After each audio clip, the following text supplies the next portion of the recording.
If you want all of your games to run at a more consistent, higher FPS on PS4, then stick around because I'm going to show you 5 tricks to help boost the performance of your PlayStation. Trick number 1 is to optimize your video clip recording settings so that they put less stress on the hardware.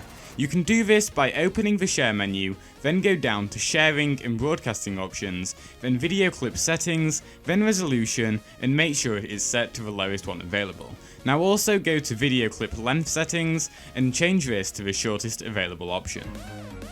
Tip number 2 is to always pause any updates whilst you are playing a game so that the copying update process doesn't happen when you are playing. If you have any updates downloading, then they will have to copy, which means new files will be created, eating away at some of the CPU power, which then cannot be fully utilised in game.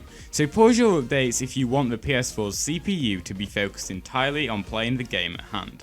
Also do all of your updates in rest mode for the best speed and so that you never have this issue. Trick 3 is to stop using animated PS4 themes and to use either a static image or just one solid colour instead. Although those moving backgrounds do look really cool, they are actually still going to be running in the background when you are playing a game, so you are losing both CPU and GPU power. I recommend you go to the internet browser, then search for any solid colour, screenshot it, and then set that as your theme by going to settings, themes, set a custom theme, and then select the image you want to use. The 4th trick is to rebuild the database. This completely removes corrupt files from your PS4 and defragments a hard drive so that everything runs just like new.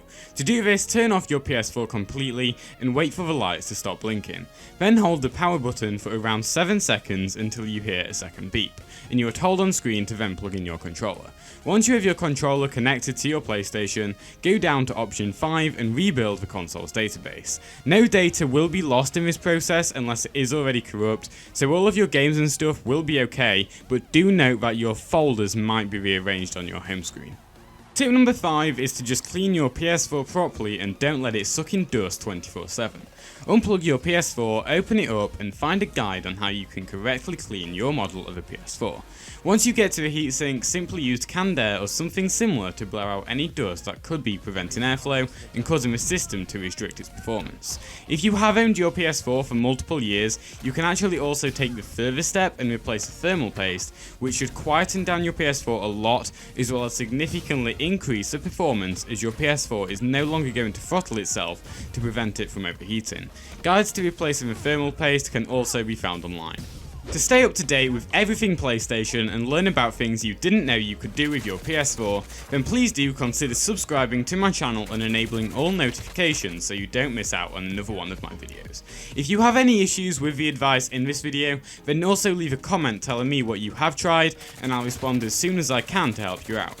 Right now you could also find out how to stream properly from your PS4 using Streamlabs OBS without the need of a capture card by clicking the video on screen now. But that's all for me in this one, and I'll see you in the next video.